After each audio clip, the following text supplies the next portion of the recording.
heading south of the Mason-Dixon. This is the Week in Review at the Abbeville Institute. Here is your host, Brian McClanahan. Welcome back to the Week in Review at the Abbeville Institute. This is your host, Brian McClanahan, and this is episode 311, covering the week of May 30th through June 3rd, 2022. Glad to have you back in the program. Very glad to be here. Don't forget to follow us on Twitter, like our Gab page, and subscribe to our YouTube page. Our YouTube page is a great resource. In fact, we're going to talk about it for this week. We had something new go up on it besides this podcast, but of course, you can get all our old lectures there. You can get this podcast there and our Abbeville U videos. And we also have a new feature on that. There's a little heart under the videos called the Super Thanks button. If you like the video and you like what we're doing in it, click on that little heart and give us a few bucks, right? That helps keep these videos going. Also, when you're at abbevilleinstitute.org, ABBEVILLE institute.org, give us an email address. We'll give you a free ebook exploring the Southern tradition. You can donate to the Institute there. Just click on the donate button. We do exist on your generous contributions alone, so if you like everything we do, consider that tax-deductible donation. Also, click on the shop tab while you're there. Get our logo and all kinds of cool stuff. It is high-quality embroidered material, so it won't wear out. It's not going to fade. It's going to stay there on your golf shirt, your t-shirt, your hat, whatever you get the logo on. It's great stuff. And as always, rate, review, and subscribe to this podcast to let people know you like it. Download our free mobile app. Just go to Google Play or your Apple Store and look for Abbeville Institute. You can get the app that way. So lots of great ways to keep in touch with us and for us to keep in touch with you. And we do appreciate all the support you give us. All right, so let's talk about the cool stuff we had this week at the Institute. And let's start with that Friday piece in the Abbeville U videos. Now, Abbeville U is something we started a couple of years ago. And the idea is to produce these 5 to 10 minute, we try to keep it 5 to 6 minutes, but sometimes they go a little longer, 5 to 10 minute videos on a particular topic. And so this week, June 3rd is Jefferson Davis's birthday. And so we produced a video on Jefferson Davis featuring his great-great-grandson, Bertram Hayes Davis. So this is a big deal. Bertram Hayes Davis is very generous with his time, and we asked if he would do it, and he said he would. And he talked about his great-great-grandfather and how important he was, not just for the Confederacy, but for the United States. And this is an important thing we try to hammer home constantly on the Abbeville Institute website and through our programs and everything else. The South is not just 4 years of history. In fact, many of the people who were involved in that Confederate experience were important Americans before that point, Jefferson Davis being a nice example of that. Here's a man who was Secretary of War.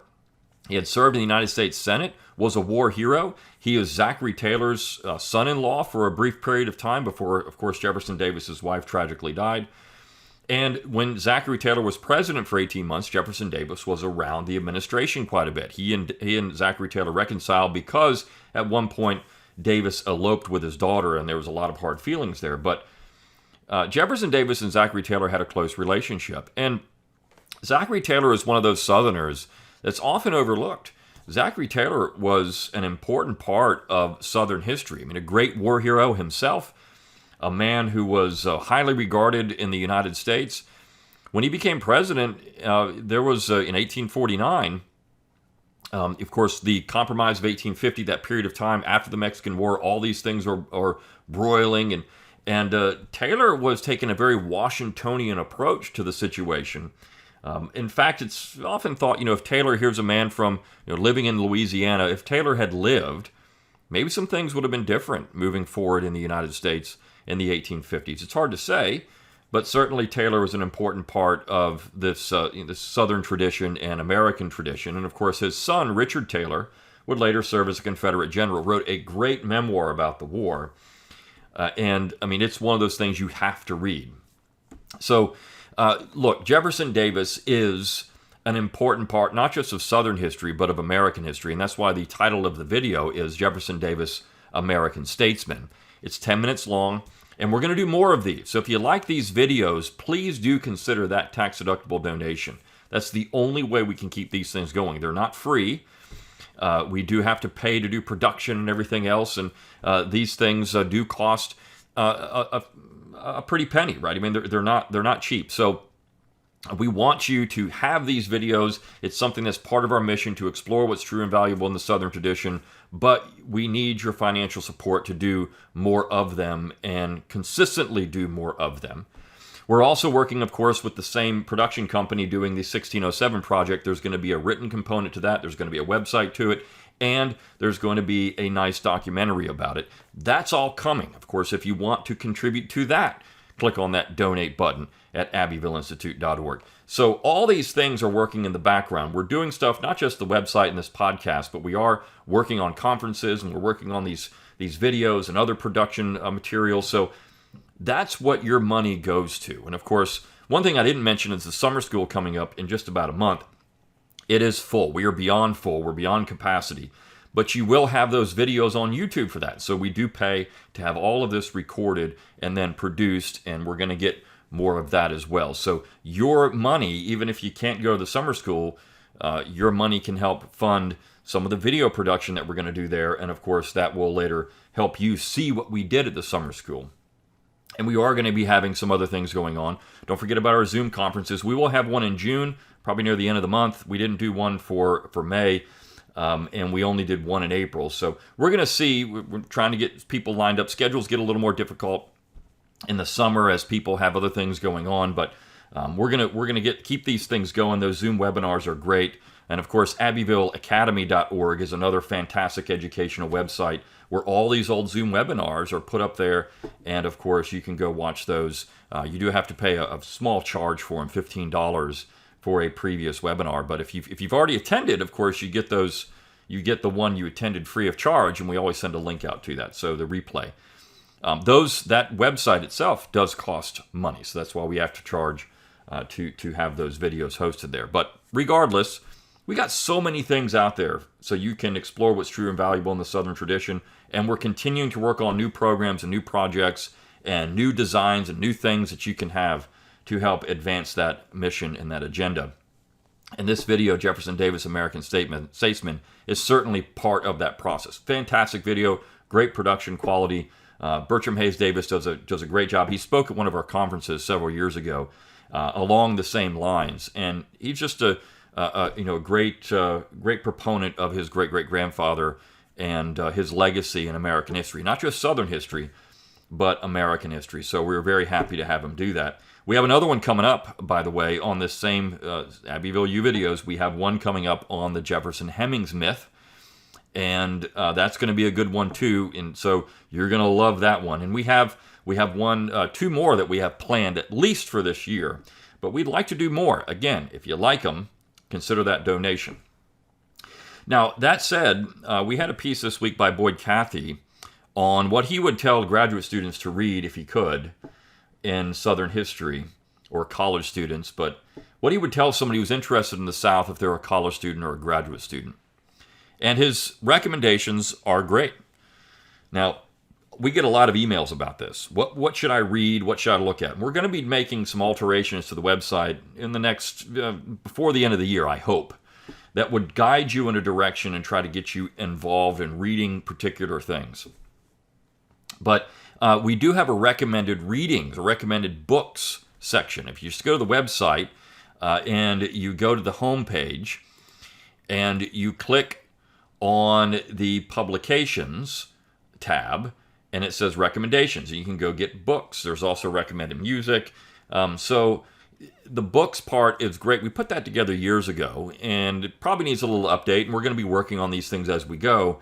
But that's a way for us to point you in the direction of, maybe you should see this or read this if you're interested in the Southern tradition. Again, the Southern tradition is more than just 4 years. And I think Boyd Cathy does a nice job in this particular piece talking about some of the books that you should be reading. Some of these are more recent publications like, for example, The South Was Right, or Punished with Poverty by the Kennedy twins. Great books. Also, I would highly recommend, and he does too, Richard Weaver's The Southern Tradition at Bay. If you haven't looked at that book, it's important for this reason. We often, again, talk about the South and the war, and then even the antebellum period gets a lot of attention from people that are interested in Southern history, antebellum South. But what Weaver does in this book, which is so important, is he focuses on the postbellum period. Now, that postbellum period is actually more important in some ways than the antebellum period, because that's when the war, so to speak, really began between the SJWs, the Wokies, well, they don't call themselves that back then, but between those, the Yankees, who were interested in a distorted view of American history, and the South, who understood that they had to push back against what was happening. I mean, for example, you've heard this many times, but you can go to Plymouth in Massachusetts, and you can hear that that's where America started. I mean, we've had the 1620 Project, right? 1620 is when America started at Plymouth. This is just moronic. It's stupid. But you know what? This is what happens when you have the North and this Northern-dominated historical profession take over, right? And they tell you that America is New England. Well, this is simply not true. Now, there are plenty of Northern historians who didn't do that. I mean, there's lots of them. But the fact is, you've had this distorted period of history. And then, of course, in the modern era, you've had historians make the case that the South really won the war because they won the debate over history. Well, I don't think that's necessarily true. The South certainly made their case for things, but I mean, I think most Americans get a generally balanced, for years, got a generally balanced version of what they thought about the war. I mean, you would get a tremendous amount of Lincoln. You would get the Southern position, and then you could weigh it out and say, well, I mean, what's right and what's wrong? You could look at the Northern position, you could look at the Southern position, and you could make draw your own conclusions from these things. And that was always part of the understanding of history. Now, you get one side, and I'm a historian, this is definitive. There's no debate. Well, or simply raising the question, there's always more debate. This is one thing that John Lukács points out in his study of history. And he says, look, just by saying the debate's never closed. When you say you close the door, you've actually opened the door, right? Because there's always something else to talk about, and there's always some other perspective, and there's always new material, and there's always a revisiting of old material and looking at it in a new way or a different way. There's always that. We are humans, and that's what history involves. To say the door is closed and this is history and this is definitive is exactly the wrong thing to do. But this is what people do, and so we have this postbellum period becomes very important in that understanding of the South, and this is why the Richard Weaver book is so important. Also, of course, if you look at 1930s, I'll Take My Stand, another fantastic book, and of course the follow-up with that, Who Owns America, fantastic. You should certainly get both of those, 1930 and 1936. Boyd points out the book that Clyde Wilson edited, Why the South Will Survive. You can still get a paperback version of that published by University of Georgia Press.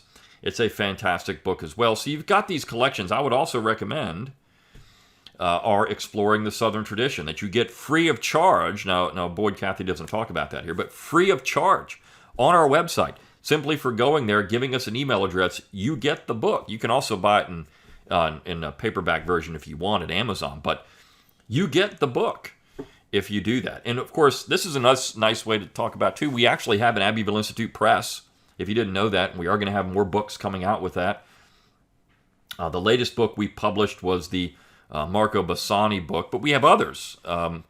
So if you go to the webpage, Abbeville Institute Press, you can get a rundown. Chanting Down Leviathan, Exploring the Southern Tradition, The Classical Origins of Southern Literature, Northern Opposition to Mr. Lincoln's War, Stewards of History, Land and Time and a Story of the Southern Family, Grover Cleveland, the Last Jeffersonian President, How Radical Republican Anti-Slavery Rhetoric and Violence Precipitated Secession. All of these are books that were published by the Abbeville Institute Press. So actually the latest book is the last one I just read. These are all in chronological order. In where we've published them, or I say all of them. They're not all in chronological order. But Marco Bassani's book was 2021.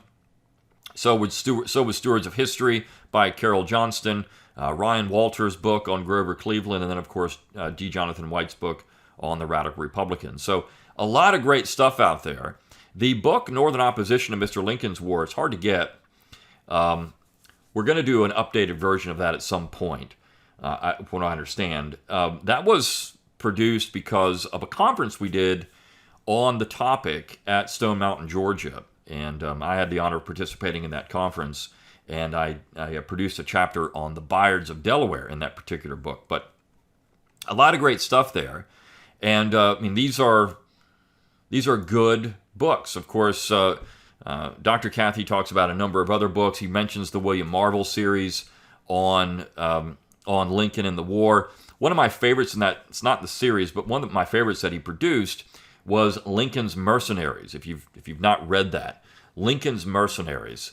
He gets into this notion that, and this is James McPherson too, but that most of these guys were not going out to fight to free the slaves that were fighting for the North. They were fighting for 3 hots and a cot, right? They were getting paid.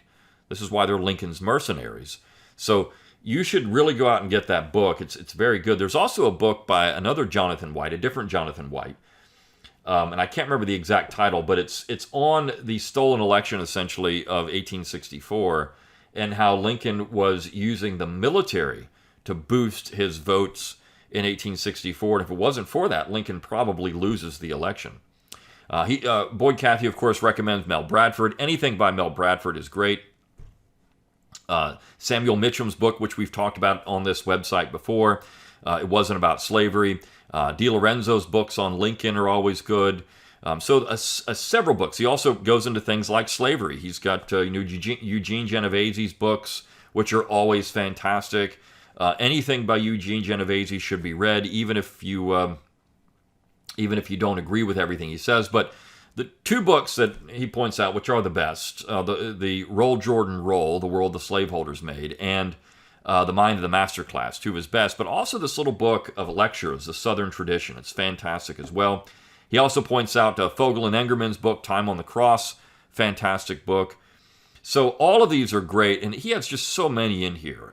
Ludwell Johnson's book, North Against South, which is a fantastic book. Phil Lee's books, his book on Southern Reconstruction, fantastic. Also William Dunning's book on Reconstruction. Douglas Southall Freeman's books on Lee.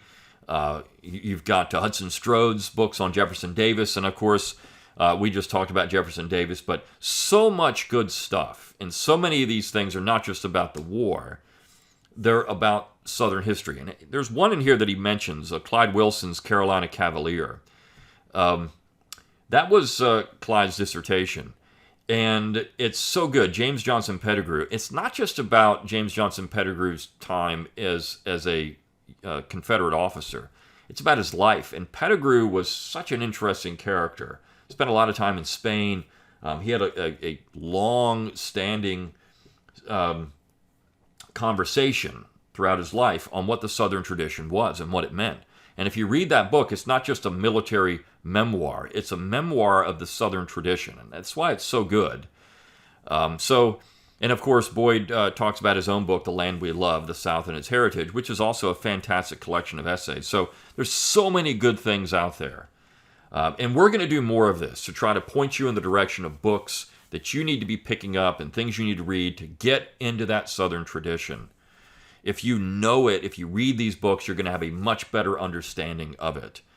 We need to do a better job of this, I think, at the Institute at the end of the day, and making sure that people are reading these things, because this is where we go from here. And, primary documents, of course, are very important this way, too. Clyde Wilson's The Essential Calhoun, fantastic. Transaction Publishers published that back in the 90s. It's really good. So you've got so much stuff out there to read, so many things to get into. Primary documents should be the basis of everything that you do. But then, of course, all of these other books are good as well. And when we talk about that, right, if we had a better understanding of the South and the Southern tradition, a longer view of the topic, right, not just 4 years, but 1607 to 2022, what is that? And if we had that better understanding, this video on Jefferson Davis would almost be unnecessary. I remember when I was writing a chapter in Forgotten Conservatives with Clyde Wilson, and it was on Sam Ervin. And he told a funny story. Sam always had funny stories to tell. But the story was, his I think it was his sister or somebody said, I can't remember exactly who the person was, but, you should be able to give a talk on Jefferson Davis without any preparation at any time in the South. It should just be something you can do. Same thing with Robert E. Lee. You should be able to go out, but I could add to that George Washington, Thomas Jefferson.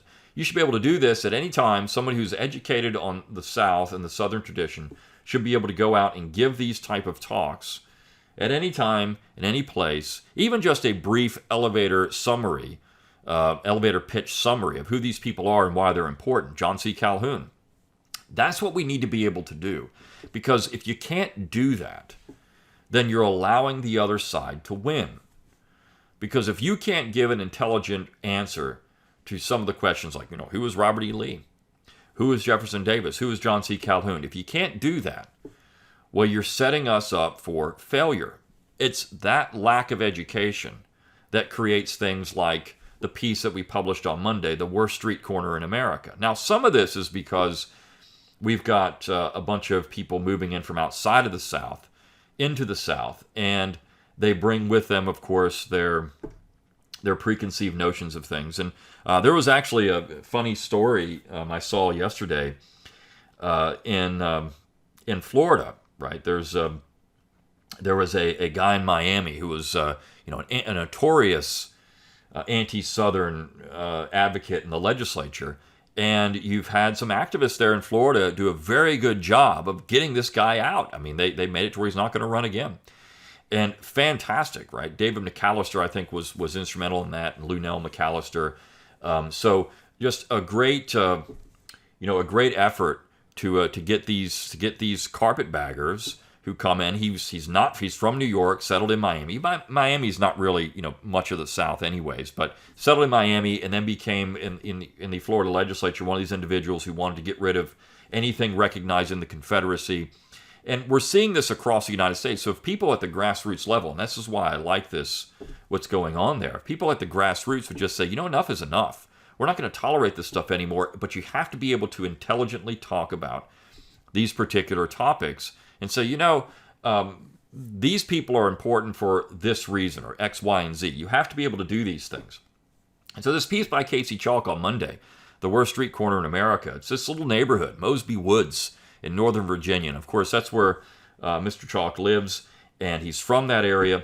In fact, he and I were born not too far apart.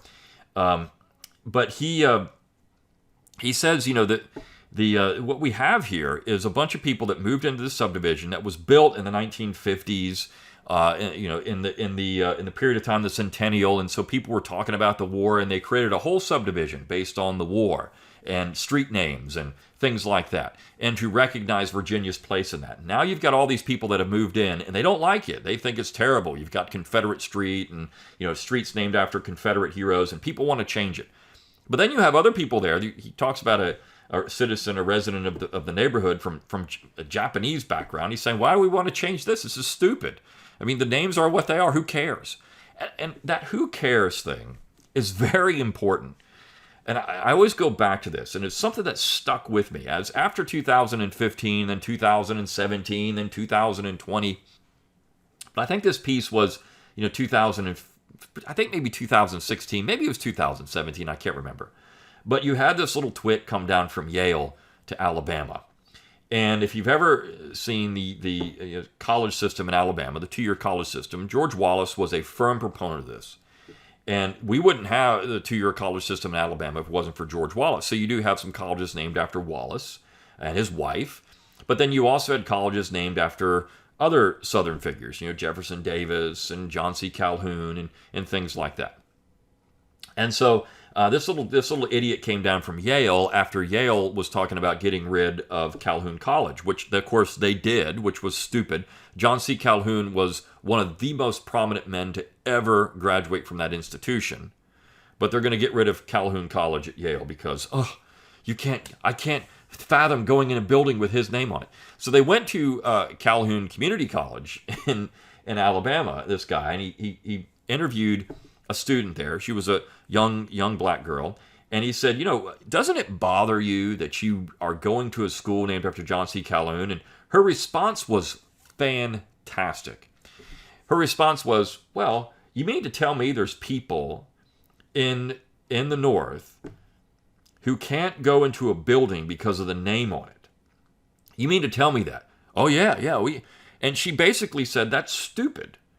I want to come here and get an education. I want to come here and advance my career and my life. I could care less what name is on the building as long as I'm going to get a good education and the teachers care about me and I'm going to do what I need to do.